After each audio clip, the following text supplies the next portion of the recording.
Hi, and welcome to the Angry Economist channel. Today, we're gonna start with lecture number 2, and I entitled it "What Economic System?" and then the Hoax about the economic system, and this is part 1. Um, I entitled this lecture like that because I think there is a big confusion in society about what an economic system is and what the consequences of the economic system is in distributing wealth in society. So I just want to clear up this issue, and I hope that I will achieve this goal. So to do so, we're going to look at several economic systems, but first I want to define certain indicators or certain things that I think are important to understand what economic systems are. In general, economic system has been portrayed as the solution or the cause for the failure or success of the economy. All economic systems have been analyzed under a main criterion, and that is the ownership of the means of production and mainly capital. So I will review the development of capital within the production function, because this is a very important factor. Now, while we're doing that, I want you to keep in mind this question: how did in the world we end up owning a slave? Does it have to do with the economic system, or does it have to do with the structure of moral values in society? We're going to come back later to this question to answer it. In the meantime, we're going to develop the analysis of the economic systems and what they are. Well, first, I would like to define what capital is. In general, capital can be considered any resource that can be used in any economic activity and that can be improved by investing in it, resulting in a new resource able of generating higher and higher returns. So this definition may not seem so clear right now, but once we put it into practice, you will get a better understanding. So, the classical definition of the production function of a economy is the one depicted in this formula here, in which we have that X is a function of L, T, K, and where X is the output, L is labor, T is land, and K is capital. So the first production function that we know of define output, the total output of the country, as a function of labor, land, and capital. Now, as I told you, capital is any resource that can be improved and then made into something more productive. So with the generation of fertilizers and the industrial revolution, where fertilizers start becoming a more common resource used in agriculture, land became not only one of the resources, but it became, by definition, capital, because as we use more fertilizer, we can improve the quality of the land and artificially make it more productive. So land became part of capital. So a more advanced definition of the production function became that the output now is a function of labor and capital, and land was included in the concept of capital. But back in the 1930s, or a little bit earlier than that.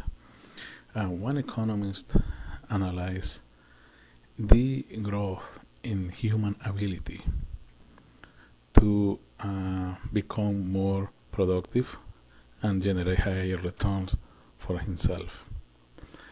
So labor sort of became also, by definition, capital, because if we take a worker and we train him, this worker will become more productive. So by definition, a human being can be also part of capital. The only thing is that we make the differentiation here that this is, we call it human capital. There are some complaints that including humans in capital is dehumanizing, and there is a debate ongoing on that issue, but we will not concern ourselves with that. We're going to take it as if the discussion is over and labor was included as a part of capital. So the last, or should I say, the modern definition of the production function now is that output is a function of capital. And that is the reason why it is important to understand what capital is, because under any economic system, the function will still remain the same. So, with this in mind, I want now to resume the analysis talking about three economic systems. First one will be feudalism, the second one will be capitalism, and the third one will be communism. So, feudalism was a system in force for several centuries, starting from the year 800 until the year 1500 or 1600. And the structure was like this. There was a lord who was part of the royalty, or there was a king too, and there was a vassal or a servant, and there was a fief. And the fief, it was often consisted of inheritable lands or revenue producing property granted by the lord to the vassal, and the vassal will hold it in possession in return for a form of allegiance to the lord. Now, usually this was given by homage and fealty. Now, one important thing to notice is that the granting of the landholding didn't mean that the lord lost his property rights. The lord retained the ultimate ownership of the fief, and he could technically recover the lands in case of disloyalty or death. So here we see a system in which the structure is that there is somebody that grants certain rights to a servant. Now, capitalism. Capitalism is an economic system in which the means of production are privately owned and operated for private profits. Decisions regarding supply, demand, price, distribution, and investments are made by private actors in the market. Profits is distributed to owners who invest in businesses, and wages are paid to workers employed by businesses. So we're going to come back to this idea of, to this definition of capitalism. I don't want to stop here too long because I bet that all you listeners are aware of this system. Now, communism.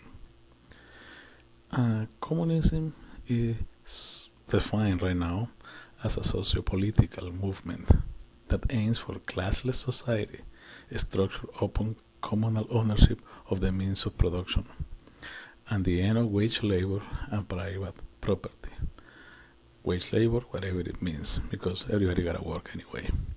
The exact definition of communism varies, and it is commonly used interchangeably with socialism. However, communism Communist theory contends that socialism is just a transitional stage of the way to communism. Put it short, communism, there is no private property of the means of production. Under socialism, certain degree of private ownership is still allowed, and that's why it is a transition from any other structure to a communist structure. So, none of the description of these systems. Okay, one more thing I wanted to mention here is that there is one principle in communism that caught my attention, and this is a principle that is unachievable. And it says that from everybody according to his ability to everybody according to their needs. Okay, we can get from everybody according to their ability, but I don't think we can supply the needs of everybody, because everybody has different needs. And if we put it in terms of money, one person might need $1,000, that's all the needs the person might have, and another person might define that his needs are $1 trillion. So I think that this is impossible. It's not achievable, but this is one of the principles of communism. So this is a very unrealistic system. Okay, now what I wanted to show you though is that in the definition of these three systems, they might look different, but actually they are all the same. You look at the comparison of these three systems. So we have in this table we have the first column is the type of indicator we're looking at. The second column is the economic system. This is the structure of feudalism, capitalism, and communism. So the first row shows us what the economic system is. The second row shows us who holds the power, and by power I mean the people who can take away wealth from the rest of the population. So on the feudalism, we have the king or the royalty. Under capitalism, we have the corporate elite. And in the communism, we have what they call the Politburo, which is the central power of the Communist Party, okay, the supreme structure. And now, who are the slaves or servants? The rest of the population under feudalism, the rest of the population under capitalism, the rest of the population under communism.